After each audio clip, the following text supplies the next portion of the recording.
Okay, I'd like to call the Plan Commission meeting to order for Wednesday, August 7th, 2024. Roll call, please. President Kardasky. Here. Trustee Paul. Here. Trustee Atkinson. Here. Trustee Krieger. Here. Mike Skiffington. Here. Corey Campbell She's excused. is excused. James Allen. Present. All Okay, right. please stand for the pledge.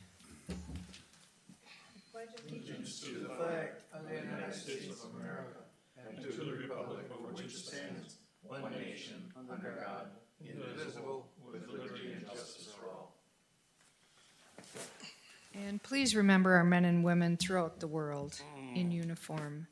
I have no changes to the agenda. I need a motion to approve. Motion to approve. Second. Motion by Chris Atkinson, seconded by Jay Krieger to approve the agenda as presented. All those in favor say aye. Aye. Opposed. Motion carried. Number 5, action on the minutes of the July 9th, 2024 Plan Commission meeting. Move to approve if there's no corrections or additions. Second. We have a motion by Gary Paul, seconded by Chris Atkinson to approve the minutes. All those in favor say aye. Aye. Opposed. Motion carried. Number 6, comments from the public must be limited to items not on the agenda. Must state your name and address. You're limited to 5 minutes. The board's role is to listen and not discuss the item. Personnel issues cannot be discussed nor individuals named, and the board is not able to take action at this meeting. Is there anybody in the audience who would like to speak on anything not on tonight's agenda? Anybody like to speak on anything not on tonight's agenda? Moving on. Number 7, action items. 7A, consider, discuss, act on a 2-lot certified survey map, CSM, request by Provisions Investors LLC, 700 Pilgrim Way, parcel VA-132-1-2. Aaron. All right, thank you. I will share my screen to bring up the certified survey map. Okay, there we go. So this is a 2-lot certified survey map at the, for lack of a better term, the old Shopko corporate property. As you can see on the screen, there are the 2 lots. The lot that's being created here is actually fronts on Willard Drive, with the remainder of Lot 2 being the remainder of the former corporate office property. Purpose of the Lot 1 certified survey map actually is for village purchase as a stormwater management pond. So a pretty straightforward CSM in terms of the recommended conditions of approval. Both lots still meet all of our requirements for the B3 community business. Couple items, conditions of approval is the removal of the Brown County Shoreland Permit note on sheet 5 of 8. Add a note regarding obtaining a floodplain permit from the Village of Ashwaubenon prior to any grading, filling, cutting, or other disturbance to the indicated flood fringe. Changing the Village of Ashwaubenon approval from Chris A. Teskey, Ashwaubenon Village Clerk, to Aaron M. Schutte, Ashwaubenon Community Development Director, and approval by the Brown County Planning Commission. If you have any questions, I'd be happy to answer them. Aaron, it's just approval of the CSM map. That's correct. Move to approve as presented. Second. We have a motion and a second to approve the CSM request for parcel VA-132-1-2. Any other questions, comments? All those in favor say aye. Aye. Opposed. Motion carried. 7B, consider, discuss, act on a preliminary planned unit development PUD request for a multi-use residential development at 460 Marina Lane, parcel VA-132-13. Aaron.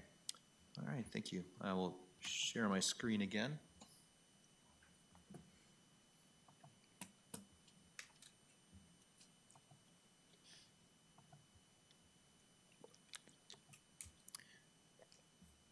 So this is a preliminary planned unit development. There's a 2-step process for planned unit developments. We have a preliminary PUD and a final PUD. Preliminary PUD is basically to bring it through, bring the basic concept through the Site Plan Review Committee, Plan Commission, and Village Board to identify any major red flags that may be out there from a review standpoint. And then if there are none, to refine the concept plan into a formal submittal that includes the detailed utilities, civil engineering, grading plan, stormwater plan, landscape plan, lighting plan, so on and so forth, that you typically see with our full PUD submittals. The requested preliminary PUD is for the property on Marina Lane and also Broadway. As indicated in the site plan that you see here, there's a proposed 44-unit community-based residential facility, CBRF, with memory care. There are 6 condominium townhomes along the river behind the storm pond that you see right here. And there are also proposed 5-story, 120-unit senior housing apartments on the property, this L-shaped development right here that fronts on Marina Lane. Continuing on, elevations of the apartment building. They're pretty standard exterior materials, including masonry, fully concealed fastener metal wall panels, patios, window glazing systems. The first floor includes covered parking, as well as a few apartment units on the ground floor as well. And then floors 2 through 5 are all apartment units. This is the elevation for the townhomes, again, that will overlook the Fox River. Total of 6 units, ranch-style development. These will be owner-occupied units. CBRF, again, standard ranch-type development. Exterior materials for both the condominiums and the CBRF will be a combination of masonry and board and batten siding, both of which are approvable under our site plan review requirements. The property is zoned B3 community business, and due to the unique number or types of uses on the property, that's the reason why we need to do a planned unit development to provide the flexibility necessary to approve this as one development with these 3 different types of uses under our code. Continuing on, a couple renderings here. What you see here is the again, the L-shaped senior apartment development with the condominiums along here with parking lot, a common gathering area, including a pool and grilling area. Another view of the condominiums. This is the CBRF, again with memory care as indicated. And then this is a closer shot of the pool area with the apartments, grilling area, patio, so on and so forth.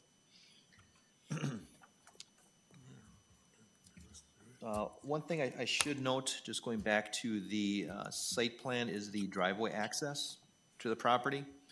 There's access off of Marina Lane and also proposed access off of South Broadway. Of course, South Broadway is also a county highway, so access in this location will require approval from Brown County Highway Department, as well as the alteration to the median that we see here that involved taking out that median strip to allow for a full right in, right out, and left in, left out access to Broadway from this driveway.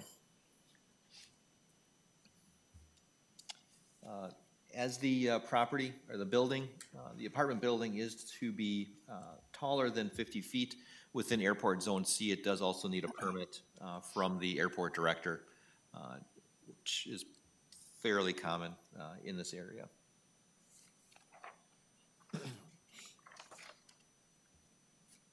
I should note that our code does have planned unit development approval objectives.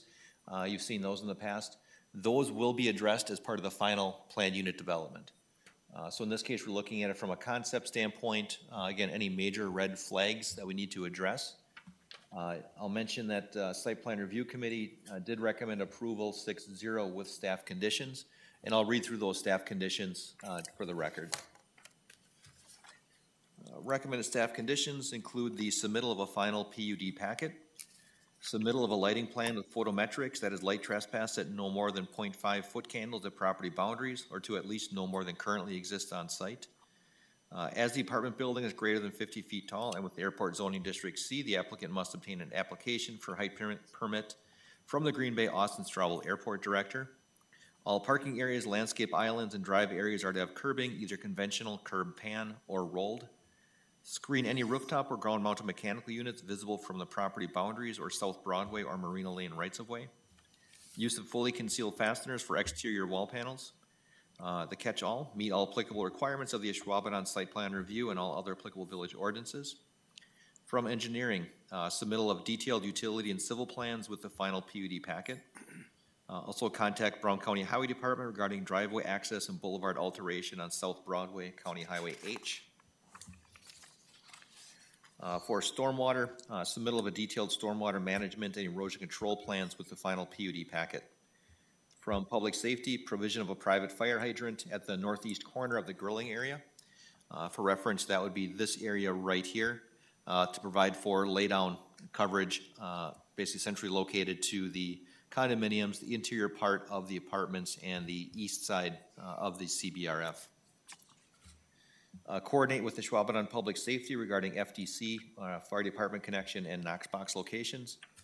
Coordinate with Ashwaubenon Public Safety regarding fire apparatus access on Marina Lane Drive and internal turning radii. From Forestry, submittal of a detailed landscape plan and planting schedule with the final PUD. And from Bicycle and Pedestrian Committee, identification of bicycle parking locations, and a recommendation being that that is consistent with the Association of Bicycle and Pedestrian officials. If you have any questions, I'd be happy to answer them. The development team with Greenwind Development or BAMAR are also in the audience if you have any questions specifically for them. Okay, does anybody have any comments, questions? There's a few comments and questions at site plan that I think were taken care of very well. Nice project, property's been empty since I've known it for umpteen years. If there is no other questions, I'll move to approve the. Second, I'll second that. Barden, oh, We have a motion and a second with staff before we- conditions. Yes. Staff conditions. with staff conditions. Okay, any other comments? I just have one comment. I would be concerned of the draw on public. I know that the other assisted living in town they've had multiple meetings with them trying to lessen the burden on them. So has anybody discussed this with public safety at all? Yes, they're involved in our internal site plan review committee. Okay. So Brian Murphy actually sits in on that. And this site plan was also forwarded to Deputy Chief Kozlowski and Chief Yule. So then Brian Murphy provides the information back to us as far as any kind of concerns or questions that they may have. Okay. Who's actually gonna run the CBRF? I'll refer over to the development team for that. So you wouldn't mind stepping up here to the mic? State your name and address for the record, please. Yes, my name is James Hunt. I'm also called Ted. And my address is 2827 Viking Drive, Village of Ashwaubenon. And my position, I am the president and owner of Greenwind Development Group, LLC, and I'm also the managing member of BAMAR Holdings, LLC. BAMAR is the owner of the land, and Greenwind is the agent acting as development manager. Excuse me. For the Question again? Yes, sir. operator of the CBRF? Sorry, the operator currently is out of Stevens Point. She owns and operates a CBRF memory care in Stevens Point called Tanglewood. We, a few years ago, finished another 40,000, almost a duplicate to this design in the town of Grand Chute, which she's been operating very successfully and very well for the last 3.5 years. And we are currently under construction with what is called Silverstone 2 or Silverstone on Packard in, again, the town of Grand Chute. This will be the third planned memory care operation for this company. That company operates Silverstone Memory Care, Inc. as the tenant to a building that will be owned by BAMAR Holdings, LLC. Have you done this mix before with memory care, senior living, and I don't know, is it gonna be assisted senior living too as well? Is there gonna be an offering like that, or? Basically, under the CBRF definitions, assisted living care includes memory care. Memory care and assisted living, as it's commonly known, which has residents, that are free to come and go on their own will. They drive their own cars. Memory care is essentially people, once they're in residence, they're there under the care of the operation. Right. And they only really leave the facility when they're accompanied by family or some special occasions. But the apartment complex, is that gonna be assisted, or is that gonna be just senior living? The apartment complex will be 55 plus, basically senior living. It doesn't have an operational tie-in to the memory care. It's on the same site. This company has not been involved with that type of relationship. So across the country, there's been a lot of growth where they're bringing communities together, which effectively move from something like the 55 plus into assisted living, into memory care, all as required or as needed. So it's not a new concept. And again, there's no relationship here. It's just a commonality of the senior use on that site. That was kind of where my question was coming from, is were you planning on doing that with this, or are these really three separate entities? There will be three separate entities. The townhomes will also be 55 plus. Okay. And the townhomes will be, as Aaron mentioned, owner occupied. They're not for rent. The individual owners may rent, but that's not going to be a part of our Let's not go there. fair enough. Okay. Okay. Any other questions, comments, concerns?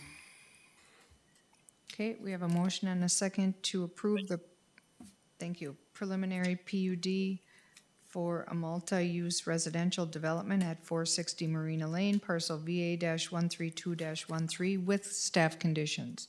Everybody understand? All those in favor say aye. Aye. Opposed? Motion carried. Thank you. Thank you very much.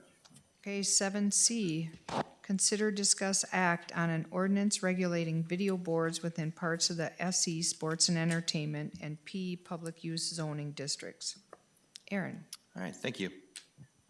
So the proposed ordinance came out basically a request of one of the operators in the sports entertainment district for allowance of video boards for purposes of showing live action, so Packer games, Badger games, Bucks games, so on and so forth. The ordinance as written would only allow for their usage within the sports entertainment district, and then only on Holmgren Way, Armed Forces, and Mike McCarthy, when those streets are closed to traffic. Public safety had a big concern about allowing video boards with live action when those streets are open to traffic. So I guess we changed that to identify it as, only close the traffic, basically your game day type conditions, similar to what you see for Packer games right now. In terms of the development or the ordinance itself, video board requests would still be subject to site plan review committee, plan commission, and village board review, and those reviews be fully discretionary at the, provide you a rationale for which to approve or deny. The site plan review committee had a pretty extensive discussion on this, and they actually recommended denial 6-0. Say it again. Yes. Can you say that again? Yep, they recommended denial of the ordinance on a 6-0 vote. Now, we did bring this forward, basically a request of one of the operators, but also to provide some clarification and certainty to village staff, either yes or no on these video boards. As it stands right now, it's kind of a gray area as far as whether they're approvable or not. So whether this gets voted up or down, it doesn't matter necessarily to us as staff. We're looking for just assurances to understand, okay, what does the village want in this area? And are video boards something that you want to see in this area or don't want to see in this area? And then that will provide us with the certainty that we can provide to people who come to us and say, I want to put up a video board for Packer games, Badger games, whatever. I can say, okay, here's the problem. The village board, we don't allow those. So it gives us that ability to very clearly and plainly on the front end of anyone to say, those aren't allowed. Right now, it's kind of like, well, I guess bring it through site plan and we'll see. So this gives us assurances and clarification how to handle these requests. My concern I expressed at site plan was 9 feet high and 20 feet long, it's 120 feet. And you will have every establishment down there will want one. You know, it becomes then also a public safety issue with people spilling out into the street. Now granted, I know the streets are closed, but like, let's say after a Packer game, a home Packer game, the streets open up, we have public works people down there that are trying to pick up the street barricades, those big claw things. And people are spilling out into the street, and that becomes a huge public safety issue. And I just don't think, like I said, we will have many of them. Every establishment will want one, and I just don't want us to, I'm gonna say, look like a mini Las Vegas. I just don't think, that's my opinion. So, anyway. So if we, one of them- if we approve this ordinance, that's saying they can put them up when the Packer game's going on, when the street's closed. But if we deny it, that's saying that everything has to be brought back before the site plan and the village board for approval. No, actually, if this is denied, it's pretty clear that video boards are not allowed within the village. Okay, all right. I know we've discussed this a few times. I don't know how everybody else feels on it, but I don't know that I want a bunch of video boards down in that area on at all times, like you said.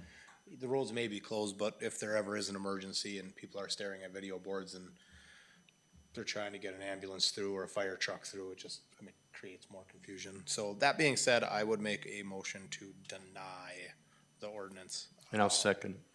Okay, we have a motion by Chris Atkinson, a second by Jay Krieger to deny the request for the video boards.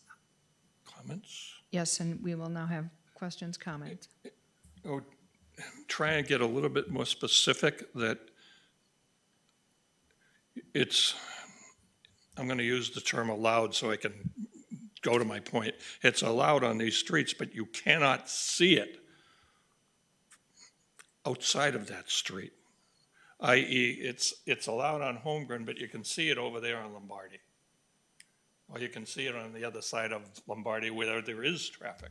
So I don't know where they're actually showing these, but what I'm getting at is you can't see it on a street that is not blocked off. Okay, you That's- got, you see what I'm It's saying? impossible to enforce. Just not allow them. That would be the first one. My second one is, isn't this against an NFL rule that you're using something to, no rebroadcast, blah, blah, blah, of the game, but it's, They can purchase. Yeah, for is that, that okay? for that, they have to pay licensing fees for it. They can purchase. Okay. Just those state, Yeah. that was just to throw the thoughts from this side, that's all. Just Okay. say no. Okay, so we have a motion and a second to deny the request on the video boards. Any other comments, questions, concerns? Hearing none, all those in favor say aye. Aye. Opposed, motion carried. Okay, number 8, items for next agenda. Will we have a next agenda, Aaron? At this point, nothing's come forward, but they have until 2 weeks before, so I'm gonna go on a limb and say yes. Okay. Yeah, things aren't really slowing down. Okay, with that being said, I need a motion to adjourn. Motion to adjourn. Second. We have a motion by Chris Atkinson, seconded by Mike Skiffington to adjourn. All those in favor say aye. Aye.